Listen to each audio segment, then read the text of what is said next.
Bonjour et bienvenue. L'exercice 8, soit f de 1 plus l'infini vers 1 plus l'infini, qui associe x à x plus racine de x carré moins x.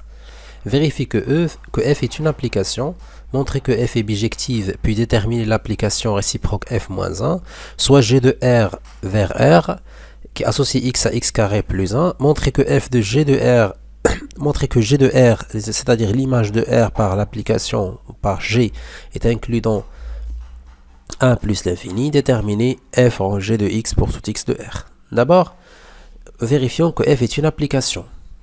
Alors, qu'est-ce que ça veut dire, application? Et c'est quoi la différence entre application et une fonction? Une application de e vers f est un procédé de correspondance qui, à chaque élément de E, associe un seul élément de F. Chaque élément admet un et un seul élément de F. D'accord? Ça, c'est la définition d'une application. Mais pour la fonction, c'est un procédé de correspondance qui, à chaque élément, associe au plus un élément de F.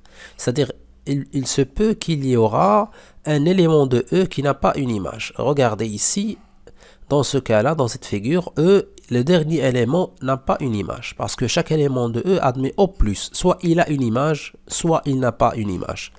Alors, dans ce cas-là, le sous-ensemble D de F est inclus dans E. D'accord? Donc, si le domaine de définition est inclus dans E, alors on dit que F est une fonction. Bien sûr, s'il est égal à E, c'est la même chose. Alors, prenons l'exemple f de r vers r qui associe x à x plus 1 sur x moins f. Ça, c'est une fonction. Pourquoi? Parce que le domaine de définition ici, le domaine de définition, c'est r privé de 1. Alors, ce domaine-là est inclus dans R. Alors, f est une fonction. F est une fonction. Donc, il devient une application si l'ensemble de définition, c'est son ensemble de départ. Alors, je peux poser G. G, c'est R privé de 1 vers R qui associe X à X plus 1 sur X moins 1. Maintenant, G est une application. C'est bien. Alors, donc, la fonction devient une application si seulement si l'ensemble de définition, c'est l'ensemble de départ de l'application. Alors, toute application, remarque, toute application est une fonction, mais l'inverse, non. Toute application est une fonction, mais l'inverse, non.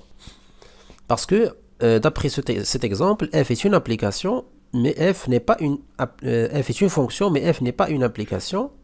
Mais sauf si on fait un petit changement, c'est-à-dire on a changé l'ensemble de départ par l'ensemble de définition. Voilà, donc ça c'est brièvement un petit rappel de la différence entre f, une application, et une fonction. Alors pour vérifier ici c'est facile, il suffit de déterminer l'ensemble de définition ici.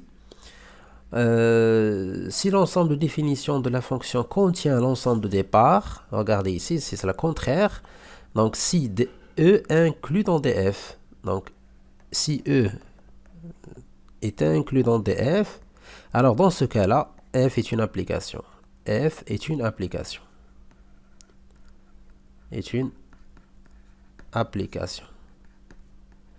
D'accord? Parce que il va vérifier la définition de l'application. Ça veut dire chaque élément de l'ensemble E associe un et un seul élément de f. Et voilà. Donc, pour montrer que f est une application, il suffit de montrer que l'ensemble de départ est inclus dans l'ensemble de définition. D'accord? Ou bien l'ensemble de départ est égal à l'ensemble de définition. Donc, il suffit de vérifier que E, l'ensemble de départ, est inclus dans D de f. Alors on a D de f, c'est l'ensemble des R, des x appartient à R, tel que x au carré moins x positif. Alors c'est très simple, il suffit de résoudre l'équation x carré moins x égale 0. Donc x au carré moins x égale 0, équivalent x égale 0 ou x égale 1. Ce sont les solutions, c'est très simple, il suffit de factoriser et on trouve les solutions. Puis, je passe au tableau de signes de ce produit. On a ici x carré moins x, moins l'infini plus l'infini, 0, 1. Alors, ici, je mets le signe de A, le signe de moins A, le signe de A. Donc, df est égal à l'intervalle moins l'infini 0, union 1 plus l'infini. Alors, puisque 1 plus l'infini est inclus dans D de f, alors f est une application. F est une application. C'est très bien. Voilà, c'est ça la première question. Passons maintenant à la deuxième. Pour montrer que f est bijective, puis déterminer l'application réciproque f-1, qu'est-ce qu'on doit faire? On doit résoudre l'équation suivante. C'est-à-dire, on doit prendre, quel que soit y appartenant à l'intervalle 1 plus l'infini, qui est l'ensemble d'arrivées, existe-t-il un unique élément x qui appartient à 1 plus l'infini, tel que f de x égale à y. Donc pour résoudre cette équation, f de x égale à y, il faut considérer y comme paramètre et x une variable, et chercher le x. Donc ça c'est la question, l'existence de x. Si on existe un unique x, alors f est bijectif, sinon f n'est pas bijectif. Donc on va fixer un y de l'intervalle 1 plus l'infini.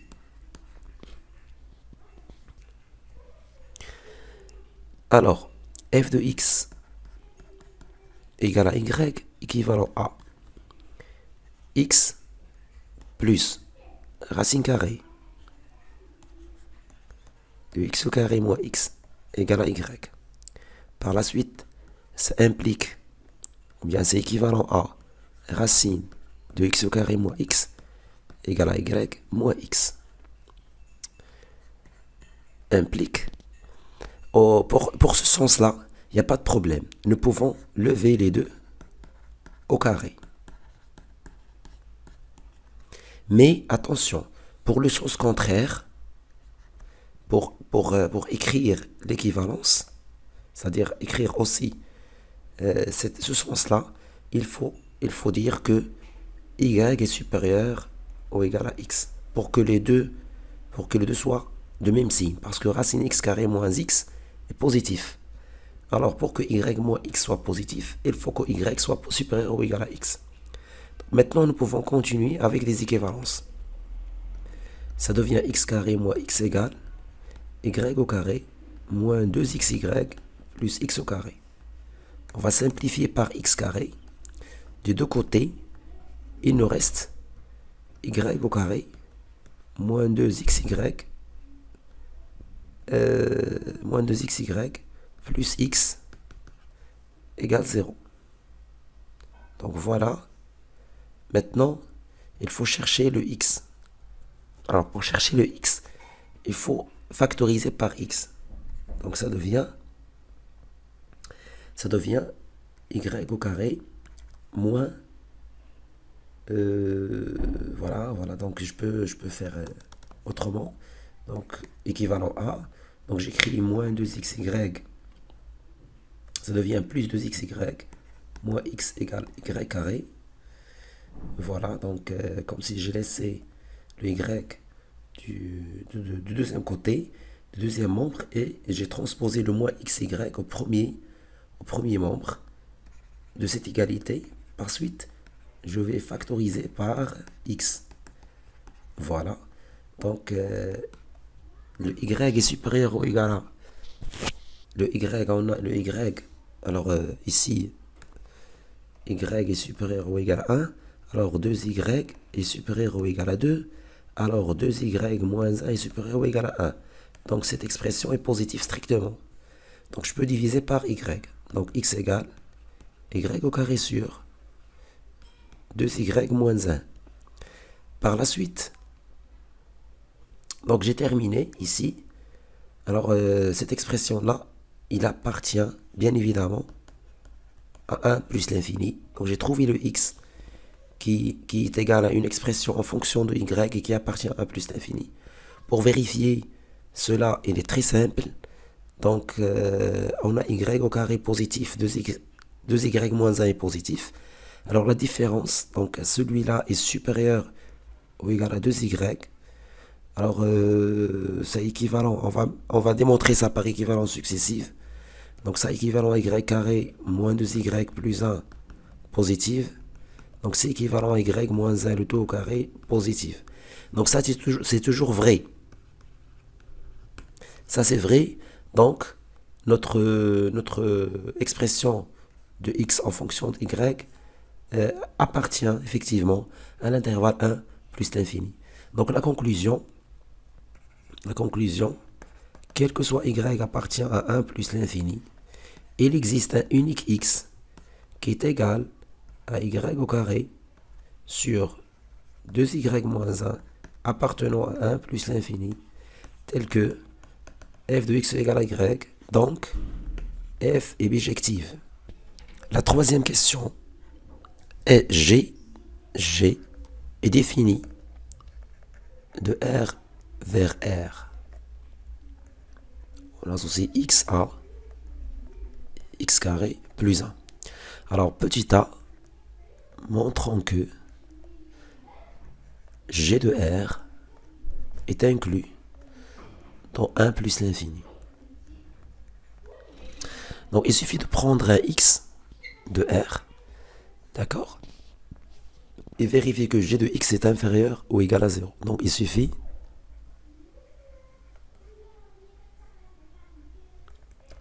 de montrer que, quel que soit x appartenant à R, ça implique que f de x appartient à 1 plus l'infini. Voilà, donc c'est ce qu'on va faire maintenant. Donc on a pour tout x appartenant à R, on a, quel que soit x appartenant à R, x au carré est supérieur ou égal à 0. Implique que x au carré plus 1 supérieur ou égal à 1. Donc on va ajouter 1 aux deux membres de cette inégalité. Ça c'est g de x supérieur ou égal à 1.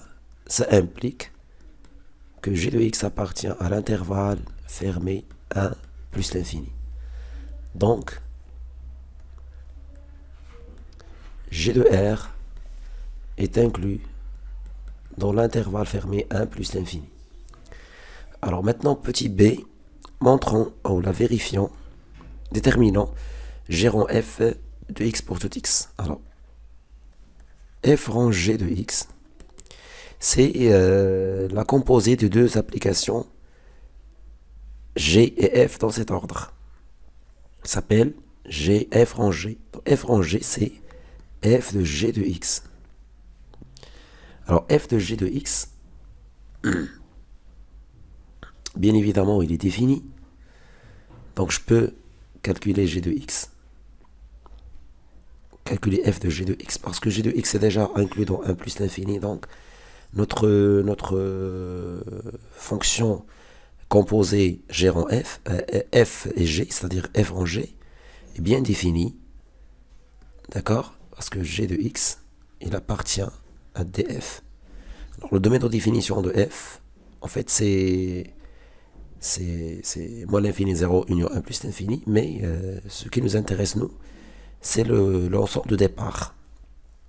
L'ensemble de départ qui est 1 plus l'infini. Alors ça, c'est possible parce que g de x est inclus dans 1 plus l'infini. Donc ça, c'est f de... C'est quoi g de x? G de x, c'est x au carré plus 1. Donc on va revenir à f et de changer x par x carré plus 1. Ou bien laisser le g de x, laisser f, pardon, calculons l'image de g de x par f. C'est-à-dire on va aller à f de x. F de x c'est quoi? C'est x plus racine de x carré moins x. Qu'est-ce que je vais faire? Je vais changer le g de x, le x par g de x. Ça c'est g de x, ça c'est g de x, et ça c'est g de x. Voilà. Donc comme ça, on arrive à bien comprendre la notion de f en g. Ici c'est g de x. Donc ici c'est g de x. Pardon, g de x. Et aussi ici c'est g de x. Voilà, puis je remplace g de x c'est x carré plus 1, plus racine x carré plus 1, le tout au carré, moins x carré plus 1. Donc égal x carré plus 1 plus, je développe, c'est x à la puissance 4, plus 2x carré plus 1, moins x carré moins 1. Donc c'est x carré plus 1 plus racine x à la puissance 4, 2x carré moins x carré, c'est plus 2x carré. 1 moins 1, ça fait 0. Donc c'est ça la fonction g rang f rang g de x, pardon. F rang g de x égale x carré plus 1 plus racine x à la puissance 4 plus 2x carré. C'est la fin de cette vidéo. À la prochaine.